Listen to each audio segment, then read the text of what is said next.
Hey all எல்லாரும் எப்படி இருக்கீங்க? இந்த விலாக் வந்து ஒரு இன்ட்ரெஸ்டிங்கான விலாக். அதுவும் ஒரு பெரிய விலாக். ஃபர்ஸ்ட் டைம் நான் ஒரு பெரிய விலாகாக போடுறேன். என்னன்னா நாளைக்கு வந்து எங்கள் வீட்டில் வந்துட்டு கணபதி ஹோமம் பண்ணலாம் அப்படின்னு பிளான் பண்ணியிருந்தோங்க. ஸோ அதனால வந்துட்டு அதுக்கு தேவையான இந்த பூஜை சாமான்லாம் ரெடி பண்ணிட்டு இருந்தேன். ஃபர்ஸ்ட் டைம் வந்துட்டு நான் வந்து இந்த பூஜை சாமான் இதெல்லாம் கழுவுறேன். ஏன்னா வந்து எங்கள் வீட்டில் எங்கள் மாமியார் தான் இதுன்னு கழுவி கொடுப்பாங்க. ஸோ அவங்களுக்கு உடம்பு சரியில்லை லாஸ்ட் இயர்லேருந்து. எல்லாமே நான் தான் பண்ணிட்டு இருக்கேன். நம்ம வீட்டில் பெரியவங்க கிட்ட கேட்டால் பீதாம்பரி தாங்க சஜஸ்ட் பண்ணாங்க. நல்லா இருக்கும், அது வந்து இந்த மாதிரி பித்தளை சாமான்லாம் கழுவுறதுக்கு நல்லா இருக்கும் அப்படின்னு சொன்னாங்க. நான் ஃபர்ஸ்ட் டைம் ட்ரை பண்றேன். உண்மையா சொல்றேங்க, பித்தளை பாத்திரம் சொன்ன மாதிரியே பளபளன்னு இருந்துச்சு. நான் முன்னாடி வந்துட்டு இது வாங்கினதும் கிடையாது. ஏன்னா வந்துட்டு எனக்கு தெரியாது இல்லையா. ஸோ எங்க மாமியார் தான் இந்த மாதிரி வேலைகள்லாம் பண்ணி கொடுப்பாங்க. ஸோ அவங்கள வச்சு தான் நான் இதெல்லாம் பண்ணிட்டு இருந்தேன். நானே பண்ணும்பொழுது தான் தெரியுது உண்மையாவே ரொம்பவே ஈஸியா வந்துட்டு அந்த மாதிரி இந்த கரை எல்லாம் போய் பளிச்சுன்னு ஆயிடுச்சு அந்த பித்தளை சாமான். ஆனா சொல்ற ரொம்ப டஃபா இருக்குங்க இந்த மாதிரி வேலைலாம். மாங்குன்னு ஆக்சுவலா நைட் வந்து ஒரு 11 மணி இருக்கும். நான் வந்துட்டு கோயம்பேடுல ஒரு vlog போட்டிருக்கேன் பாருங்க. அதெல்லாம் வாங்கிட்டு வந்துட்டு அன்னைக்கு நைட்டே தான் நான் இந்த ஒர்க் பண்ணிட்டு இருக்கேன். ஏன்னா மார்னிங் வந்துட்டு 6 மணிக்கெல்லாம் ஐயர் வந்துருவாரு. ஸோ அவர் வரத்துக்குள்ள நம்ம இதெல்லாம் பண்ண முடியாதுன்னு சொல்லிட்டு இதை வாஷ் பண்ணி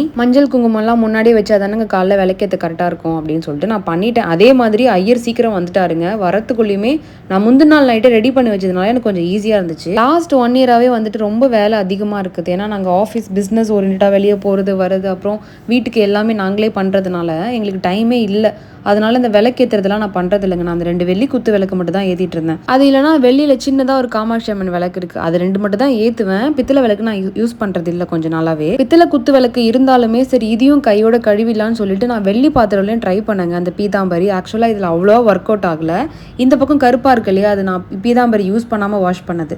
அது வந்து பீதாம்பரி யூஸ் பண்ணால் லைட்டாக தான் வந்து அந்த கலர் வந்திருக்கு. ஸோ எனக்கு பித்தளை பாத்திரம் நல்லா சாட்டிஸ்ஃபேக்ஷனாக இருக்குது. வெள்ளி பாத்திரம் அந்த அளவுக்கு வந்துட்டு வெள்ளையாக பிரைட்டாக ஆகலை. ஸோ அதுக்கு வந்துட்டு இந்த விபூதி இருக்கு இல்லையா, அதை வச்சு வாஷ் பண்ணால் நல்லா போகும் அப்படின்னு சொன்னாங்க. ஸோ நெக்ஸ்ட் டைம் நான் அதை வச்சு ட்ரை பண்ணணும். பார்க்க குட்டி குட்டியாக தெரியுதுங்க இந்த பாத்திரம்லாம். ஆனால் கழுவுறது ரொம்பவே கஷ்டம். எனக்கு ரொம்ப நேரம் கிட்டத்தட்ட ஒரு 1 hour ஆயிடுச்சு. அதுக்கப்புறம் நான் என்ன பண்ணேன்னா மார்னிங் பூஜைக்கு முன்னாடி நான் சொன்ன மாதிரி மஞ்சள் குங்குமம்லாம் வச்சுட்டு இது மறுநாள் காலையில் எடுத்த கிளிப்பிங் தான். ஸோ இந்த மாதிரி நான் ரெடி பண்ணி வச்சிருந்தேன். ஆக்சுவலாக என்னுடைய குத்துவிளக்கு பார்த்தீங்கன்னா 4 முகம் தான் இருக்குது. ஐயர் வந்துட்டு 4 முகம் இப்படி யூஸ் பண்ணக்கூடாது, 5 முகம் தான் யூஸ் பண்ணணும் அப்படின்னு சொல்லி அட்வைஸ் பண்ணியிருந்தாரு. நீங்கள் முடிஞ்சா போட்டு மாற்றிக்கோங்க அப்படின்னு சொன்னார். பூஜை பண்ணும்போது பஞ்ச பூதங்களுக்கும் சேர்த்து பண்ணுறதுனால 5 முகம் தான் வச்சு கும்பிடணும் அப்படின்னு சொன்னார். டைம் கிடைச்சா நான் குத்து விளக்க மாற்றணும். ஸோ நீங்களும் வந்துட்டு 4 முகம் வாங்காதீங்க, 5 முகம் வச்சு தான் வாங்கணும். மார்னிங் சாமி கும்பிட்டுட்டு பூஜைலாம் முடிஞ்சதுக்கு அப்புறமா நாங்கள் வந்து சீக்கிரமாக எழுந்துட்டோம். அதனால வந்துட்டு 10 o'clock எல்லாமே பூஜைலாம் முடிஞ்சிருச்சு. அதனால அன்னைக்கு ஃபுல்லாக நம்மளுக்கு லீவ் தான் இல்லையா, வெளியில் எங்கேயாச்சும் போகலாம் அப்படின்னு சொல்லிட்டு பிளான் பண்ணியிருந்தோம். பொதுவாகவே இந்த மாதிரி வீட்டில் விசேஷம், பால் காய்க்கிறது இல்லை கணபதி ஹோமம் எது பண்ணாலுமே நம்ம ஃபர்ஸ்ட் அந்த ஃபங்க்ஷன் முடிஞ்சதுக்கு அப்புறமா நம்ம கோவிலுக்கு போகிறது ரொம்ப ரொம்ப நல்லது அப்படின்னு சொல்லுவாங்க. அந்த ஃபங்க்ஷன் முழுமை அடைஞ்சிருச்சு அப்படின்னு சொல்றது வந்து நீங்கள் கோவிலுக்கு போயிட்டு முடிக்கலாம். என்ன கோவில் போகலான்னு பிளான் பண்ணிட்டு இருக்கும்போது ரொம்ப நாளாகவே நாங்கள் திருவொற்றியூருக்கு போகணும். ஏன்னா தடங்கள் ஆகிட்டே இருக்குதுங்க. அது வந்து பார்த்தீங்கன்னா பட்டினத்தார் அப்படின்ற ஒருத்தருடைய ஜீவ சமாதியான இடம். ஸோ அந்த இடத்துக்கு நம்ம போகலாம். ரொம்ப பாசிட்டிவாக இருக்குங்க இந்த மாதிரி ஜீவ சமாதி. அதுவும் இல்லாமல் நிறைய கோவில்கள் வந்துட்டு நான் ரொம்பவே விருப்பப்படுவேன். ஸோ டிஃப்ரெண்ட்டாக இருக்கும். அதுவும் அந்த கோவில் பக்கத்துலேயே பீச் எல்லாம் இருக்கும் அப்படின்றதுனால சுற்றி நம்ம அதையும் பார்த்துட்டு வரலாம். ஒரு நல்லா ஜாலியாக இருக்கும் அப்படின்றதுக்காக நாங்கள் அந்த கோவில் தான் பிளான் பண்ணியிருந்தோம். வர வழியில் வந்து சங்கம் ஹோட்டல் தான் இருந்துச்சு. எல்ஐசி பக்கத்தில் நீங்கள் பார்ப்பீங்க, அந்த லைனில் தான் இந்த ஹோட்டல் இருக்கும். தலப்பாக்கட்டிலாம் இருக்கும். ஸோ அதுக்கு பக்கத்தில் தான் இந்த ஹோட்டல் இருக்குது. சூப்பராக இருக்குங்க. இங்கே நான்வெஜ்ஜும் இருக்குது. நாங்கள் வெஜ் தான் சாப்பிட்டோம். நானும் பாப்பாவும் மஷ்ரூம் ஃப்ரைட் ரைஸ் ஒன்று வாங்கி ஷேர் பண்ணிட்டோம். லீ வந்து ஒரே ஒரு மீல் சாப்பிட்டாங்க. அதில் வந்துட்டு இந்த மோர் ரசம்லாம் கொஞ்சம் நிறைய மீந்துச்சுங்க. நம்ம வீட்டில் பண்ணால் மட்டும்தான் அந்த மோரெல்லாம் நல்லாவே இருக்க மாட்டேங்குது. அவங்க என்ன தான் போட்டு பண்ணுறாங்கன்னு தெரியல, தண்ணியாக தான் இருக்குது. ஆனால் டேஸ்ட்டாக இருந்துச்சு. ரசமும் சரி மோரும் சரி. நானும் என்னென்னவோ போடுவேன், பட் இதில் பெப்பர் எதுவுமே இல்லைங்க. ஆனால் டேஸ்ட்டாக இருக்குது ரசம். ஸோ நம்ம அதெல்லாம் சாப்பிட்டுட்டு வெளியே வந்துட்டோம். இந்த ஹோட்டல் வந்து சென்னையில் மெயின் ஏரியா. அதாவது அந்த காலத்து இந்த சிவாஜி கணேசன் எம்ஜிஆர் காலத்துலேயே சென்னை அப்படின்னு காட்டினாலே இதுதான் காட்டுவாங்க. இந்த எல்ஐசி இந்த ரோடு தான் காட்டுவாங்க. ஸோ இது வந்து இன்னுமே அந்த ஏரியா மாறாமல் சூப்பராக இருக்கும். ஆக்சுவலாக நான் இது பக்கத்தில் தான் ஒர்க் பண்ணேன். ஸோ இந்த வெல்லிங்டன் பிளாசான்னு இருக்குது பார்த்தீங்களா, இந்த பில்டிங்கில் தான் நான் பஜாஜ் கேபிட்டல் இந்த கம்பெனி தான் ஒர்க் பண்ணேன். ரொம்ப ஜாலியாக போச்சு. அந்த டைமில் வந்துட்டு ஒரு 10 இயர்ஸ்க்கு முன்னாடி சங்கம் ஹோட்டல்லாம் கிடையாது. ஸோ அப்போ வந்துட்டு இந்த தலப்பாக்கட்டியிலலாம் சாப்பிடணும் அப்படின்றது என்னோட கனவாக இருந்துச்சு. இப்போ வந்துட்டு நான் சாப்பிட்டுட்டு போகிறேன். பட் அந்த டைமில் நம்ம சேலரிலாம் கம்மி இல்லையா, அப்போலாம் நான் வந்து எக்ஸ்பெக்ட் பண்ண மாட்டேன். ஸோ அப்படியே நம்ம போகிற வழியில் வந்துட்டு கொஞ்சம் டீ குடிக்கலாம் அப்படின்ட்டு நான் ஆக்சுவலாக குடிக்க மாட்டேன்.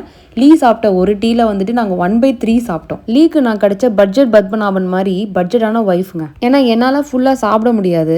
டீ ஆகட்டும், காஃபி ஆகட்டும், இல்லை பிரியாணியே ஆகட்டும்னா 1/2 தான். பாப்பா கேட்டானா அவளுக்கும் நான் குடிச்சிட்டு ஒரு சிப் கொடுத்துருவேன். எனக்கு அவ்வளோ குடித்தாலே போதும் மாதிரி இருக்கும். ஸோ இவளை பார்த்தீங்களா அங்கே நின்றுக்கிட்டு ஆட்டம் போட்டுக்கிட்டு இவளை மேய்ச்சிக்கிட்டு அப்படியே நாங்கள் போயிருந்தோம். ஓலா போட்டு நாங்கள் ஓலாக்காக வெயிட் பண்ணிட்டு இருந்தோம். எங்கள் வீட்டில் வந்து பார்த்தீங்கன்னா என்னோட பொண்ணுக்கு வந்துட்டு ட்ராவல்ஸுக்கு அவளுக்கு வந்து கார் இந்த மாதிரி பஸ் எல்லாம் ஒத்துக்கவே ஒத்துக்காதுங்க. அந்த பெட்ரோல் ஸ்மெல்ஸ் ஜஸ்ட் இனியல் பண்ணாலே வாமிட் எடுத்துருவா. ஈவன் பஸ் ஆகட்டும், இப்போ லாங்காக ஊருக்கு போகும்போதும் சரி, மார்னிங்லாம் பார்த்தீங்கன்னா பயங்கரமாக வாமிட் எடுப்பா. என்னால் மேனேஜே பண்ண முடியாது. ஸோ ரொம்ப கூட்டமான அந்த லோக்கல் ட்ரெயின் கூட அந்த மூச்சு ஸ்மெல்லு எனக்கு பிடிக்கலன்னு சொல்லிட்டு வாமிட் பண்ணிட்டா. ஒரு டைம் திருத்தணி முருகன் டெம்பிள் போயிருந்தோம். அப்போவே இந்த ஏஜில் தான் மேலே ஃபுல்லாக வாமிட் பண்ணிட்டா. ரொம்பவே கஷ்டமாக இருக்கும். இவ்வளோ வளர்க்குறதுக்கு எப்படி தான் இன்னும் வளர்த்து நான் இது பண்ண போகிறேன்னு தெரில. எங்கே போனாலுமே நாங்கள் முடிஞ்ச அளவுக்கு கார் தாங்க எடுப்போம். அதனால நாங்கள் லாங் ட்ராவல் எல்லாமே கொஞ்சம் அவாய்ட் பண்ணிட்டோம் இப்போதைக்கு. உங்கள் வீட்லேயும் உங்களுடைய குழந்தைங்க இந்த மாதிரி வாமிட் பண்ணுவாங்களா? வாமிட் பண்ணால் நீங்கள் அதை எப்படி ஹேண்டில் பண்ணுவீங்க? இதுக்கப்புறம் ஃப்யூச்சரில் வந்துட்டு வாமிட் வராமல் இருக்கிறதுக்கு ஏதாச்சும் டிப்ஸ் இருந்தாச்சும் கண்டிப்பாக எனக்கு கமெண்ட்டில் சொல்லுங்கள். ஓலா வந்துட்டு ஆக்சுவலாக இங்கே இருந்துட்டு வந்துட்டு எண்ணூர் போகிறது ரொம்ப ஒரு 40 மினிட்ஸ் இருக்கும் அப்படின்னு சொல்லிட்டு கொஞ்சம் கிடைக்கல. ஒரு 15 மினிட்ஸ் வரைக்கும் நாங்கள் வெயிட் பண்ணோம். அதுக்கப்புறம் தான் ஒரு ஆட்டோ ஒன்று கிடச்சிது. ஸோ எங்கள் ஊர் எப்படி இருக்குன்னு சுற்றி பாருங்கள். சென்னை நான் சொன்னேன் இல்லையா, எல்ஐசி பில்டிங்கு அந்த காலத்துலேருந்து இதுதாங்க காட்டுவாங்க சென்னைனா. இந்த பில்டிங் பார்த்தீங்கன்னா Tamil Nadu government multi speciality hospital அப்படின்னு சொல்லுவாங்க. அந்த பில்டிங் நான் இதுக்கும் போனதில்லை, ஜஸ்ட் நான் வெளியே தான் பார்த்துருக்கேன். ஓவராலாக சென்னை ஃபுல்லாகவே இப்படி தான் இருக்குமா அப்படிலாம் கிடையாது. இந்த மாதிரி மெயின் ஏரியாஸ் மட்டும் ரொம்பவே சூப்பராக கிளாஸாக மெயின்டைன் பண்ணியிருப்பாங்க. ஆவடி தாண்டி நீங்கள் உள்ளே போனாலுமே ஃபுல் அண்ட் ஃபுல் வந்துட்டு அதுக்குள்ளெல்லாம் வந்து நிறைய கிராமம். ஈவன் வந்து நான் என்எஸ்எஸ் கேம்ப்லாம் பண்ணேங்க, திருக்கண்டலம் அப்படின்னு சொல்லி ஆவடிக்குள்ளே காலேஜ் படிக்கும்போது. அதெல்லாம் பார்த்தீங்கன்னா சுத்தமாக இன்னும் கூட அவங்க ஃபோன் கூட யூஸ் பண்ணாத அந்த மாதிரி ஒரு கிராமம், கிராமம். இந்த ஹட்டில் அப்புறம் இந்த எலியெல்லாம் வறுத்து சாப்பிட்றாங்கல்ல, ஸோ அந்த மாதிரி கிராமம் கூட அங்கே இருக்குது. இது சும்மா மெயினில் பார்த்தீங்கன்னா இந்த மாதிரி தான் இருக்கும் சென்னை. அப்படி நம்ம ஓரளவுக்கு எண்ணூர் பீச்சை ரீச் பண்ணிட்டோங்க. இப்படி தான் இருக்கும் இந்த ரோடு. பார்க்கறதுக்கு ரொம்ப அழகாக இருக்கும் இந்த இடம். பார்த்தீங்கன்னா அந்த பக்கம் ஃபுல்லாக பீச்சு. ஒரு 20 மினிட்ஸ் வரைக்கும் நீங்கள் பீச்சை பார்த்த மாதிரி இந்த ரோட்டில் ட்ராவல் பண்ணலாம். இந்த கோயிலுமே நல்ல பாசிட்டிவான கோயில். அதுவும் இல்லாமல் பக்கத்தில் பீச் இருந்தாலும் குழந்தைங்களும் என்ஜாய் பண்ணுவாங்க இல்லையா, ஸோ அவங்களுமே ஹெசிடேட்டே பண்ண மாட்டாங்க. டைம் கிடச்சிச்சுன்னா கண்டிப்பாக இந்த கோவிலுக்கு போயிட்டு வாங்க. இந்த கோவில் எப்படி உருவாச்சு, அதுவும் இல்லாமல் பட்டினத்தார் யார் அப்படின்னு சொல்லி நான் டீட்டெயிலான ஒரு வீடியோ போட்டிருக்கேன். கண்டிப்பாக அந்த வீடியோ நீங்கள் பாருங்கள். பட்டினத்தார் மேலேயும் இந்த கோவில் மேலேயும் எனக்கு எப்படி ஒரு ஈர்ப்பு வந்துச்சுன்னா, இவர் ஸ்டோரி வந்து நான் படிச்சிருக்கேங்க. அதுவும் இல்லாமல் நான் டிவியில் ஒரு படத்தில் பார்த்துருக்கேன். பார்த்ததுக்கப்புறம் தான் வந்து எனக்கு இந்த கோவில் மேலே போகணும் பார்க்கணும்னு ஒரு அட்ராக்ஷன் வந்துச்சு. அதில் வந்து அவருக்கு அடிக்கரும்பு என்னைக்கு இனிக்குதோ அன்னைக்கு தான் முக்தி அப்படின்னு சொல்லி முடிச்சிருப்பாங்க. இது அந்த சாப்பிட்ட மரம் வளர்ந்துச்சா இல்லைனா இந்த மரத்தில் சாப்பிட்டு தான் அவருக்கு அந்த கரும்பு கிடைச்சதான்னு தெரியல. பேய் கரும்பு அப்படின்னு போட்டிருக்காங்க. பட் இதை பற்றி எனக்கு அவ்வளோவா தெரியல. கண்டிப்பாக நான் தெரிஞ்சு இதை பற்றி சொல்கிறேன். ஸோ கோவில் அட்மாஸ்பியர் இப்படி தாங்க இருக்கும். நிறைய காக்காங்க, பக்கத்தில் டாய்லெட் ஃபெசிலிட்டிஸ் எல்லாமே இருக்கும்.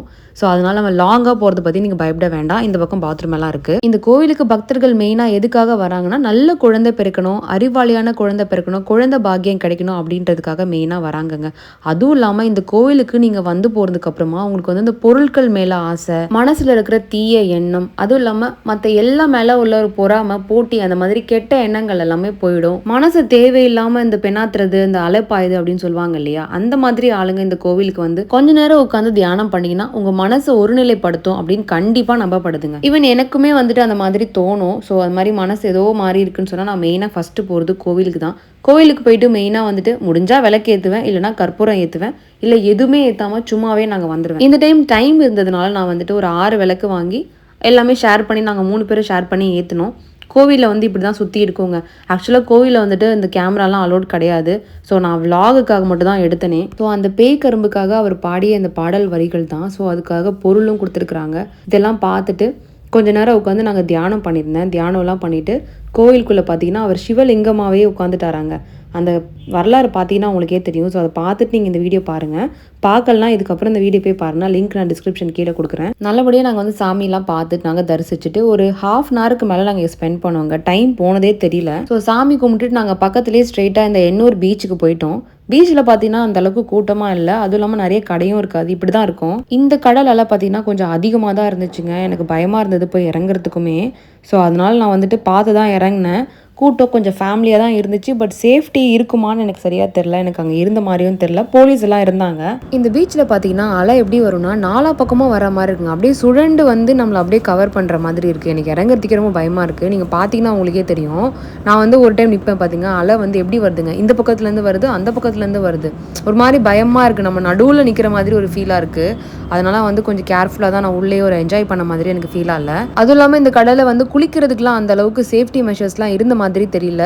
அதுவும் நிறைய பேர் இந்த இறந்தவங்களுக்குலாம் அந்த இது கொடுப்பாங்களே, தர்ப்பணம் பண்ணுறாங்களே, ஸோ அந்த மாதிரிலாம் அங்கே பண்ணுவாங்க போல். நிறைய அந்த தேங்காய் அதெல்லாம் நான் பார்த்தேன். ஸோ அதனால் கொஞ்சம் ஏன்டா போகணுன்ற மாதிரி எனக்கு ஃபீலாக இருந்தது.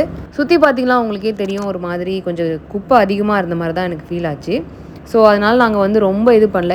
இதில் பார்த்தீங்கன்னா உங்களுக்கே தெரியும் எப்படி பாருங்கள், அப்படியே அலையை சுழண்டு பிடிச்ச மாதிரி இருக்குது பார்த்தீங்களா.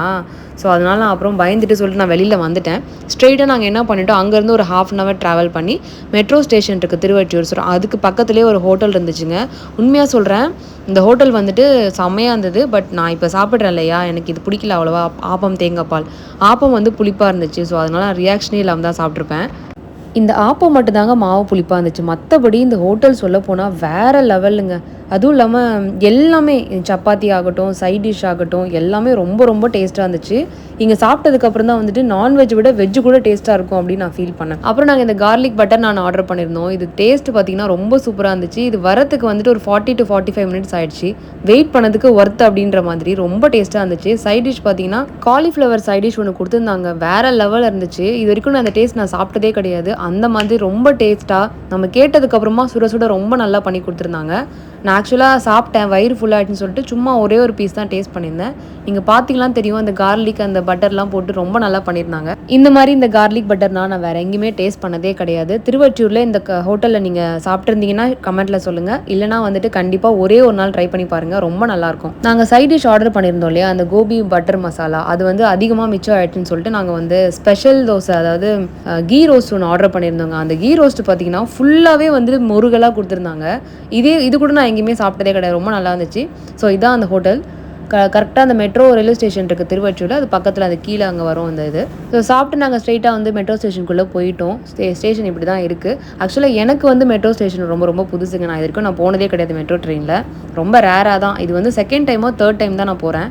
உள்ளே போகிறதுக்கு வந்து டிக்கெட் அந்த மாதிரி ஃபார்மாலிட்டிஸ் எல்லாமே இருக்கும். பேக் செக்கிங்லாம் முடிச்சுட்டு நாங்கள் பார்க்குறோம். பார்த்தீங்கன்னா எப்படி மழை, இந்த மழை வந்துட்டு ஸ்டேஷனுக்குள்ளே இருந்ததுனால எங்களுக்கு விசித்திரமாக தெரிஞ்சுதான் தெரியல. பயங்கர காற்றோட ஒரு மழை. நல்ல வேலைங்க, நாங்கள் கரெக்டாக உள்ளே வரும்போது மழை பெஞ்சிச்சு. அதனால நாங்கள் வந்து மழையில் நனையாமல் தப்பிச்சிட்டோம். ஸோ அதே மாதிரி ஸ்டேஷனுக்குள்ளேயுமே ஃப்ரீக்வெண்ட்டாக ட்ரெயின்ஸ் வந்து நிறைய விட்டுட்டு இருந்தாங்க. ஸோ நாங்கள் ரொம்ப நேரம் வெயிட் கூட பண்ணல. ட்ரெயின் கரெக்டான டயத்துக்கு வந்துருச்சு. 5 minutesக்கு ஒரு ட்ரெயின் இருக்குன்னு நினைக்கிறேன். அது மாதிரி இதில் ட்ராவல் பண்ணுறது கூட அலுப்பே தெரில. ரொம்ப சீக்கிரம் ஒரு 1/2 hourல நம்ம வந்து திருவொற்றியூர்லேருந்து நம்ம இதுக்கு சென்ட்ரல் போயிடலாம். சென்ட்ரல்லேருந்து நம்ம அங்கேருந்து ஒரு 1/2 hourல வந்து திருமங்கலம் அந்த மாதிரி போயிடலாம். ஸோ ஜேர்னி வந்து ரொம்பவே ஈஸியாக, எந்த ஒரு இதுவும் இல்லாமல் அழுங்காமல் குலுங்காமல் போய் இறங்கின மாதிரி தான் இருக்கும் இந்த மெட்ரோ ட்ரெயின். நிறைய பேர் போயிருப்பீங்க. பட் எனக்கு இது புதுசாக இருந்ததுனால புதுசாக நான் சொல்கிறேன். ஏறினதும் தெரில, இறங்கினதும் தெரிலங்க. ஸோ அதனால் நம்ம அப்படியே சும்மா உள்ளே எப்படி இருக்குன்னு சொல்லிட்டு நீங்கள் பார்க்காதவங்க பாருங்கள். இப்படி தான் இருக்கும் மெட்ரோ ட்ரெயின் சென்னையில் போகிறது. ஸோ எங்களோட மெட்ரோ ட்ரெயின் ஜேர்னி ரொம்ப சூப்பராக இருந்துச்சு. இன்றைக்குமே vlog வந்து நல்லா போயிருக்கும்னு நான் நம்புகிறேன். ஃப்ரீக்வெண்ட்டாக ட்ரெயின் இருந்ததுனால வந்து கூட்டம் கூட அவ்வளோவா இல்லைங்க. நல்லா ஸ்பேஷியஸாகவே இருந்துச்சு. நான் ஆல்ரெடி இந்த கடை பற்றி ஒரு vlog போட்டிருப்பேன். ஸோ அது வேற நீங்கள் பார்த்துருப்பீங்க. அங்கே நாங்கள் கொஞ்சம் பர்ச்சேஸ் பண்ண வேண்டியதெல்லாம் பண்ணிட்டு நாங்கள் கீழே இறங்குறோம். மழை இங்கே சரியான மழை பெஞ்சிச்சுன்னா சென்னை இப்படி தாங்க இருக்கும். ஏன்னா ட்ரைனேஜ் ஃபெசிலிட்டி அவ்வளோவா கிடையாது. மெயினாக இந்த அண்ணா நகர் மாதிரி மெயினான ஏரியாலாம் தண்ணி வந்து இப்படி தான் வெள்ளக்காடாக ஆகிடும். ஸோ அடுத்து நிறைய இன்ட்ரெஸ்டிங்கான வீடியோஸ் வந்துட்டுருக்கு. மறக்காமல் என்னோட சேனல் சப்ஸ்கிரைப் பண்ணிக்கோங்க. பாய்.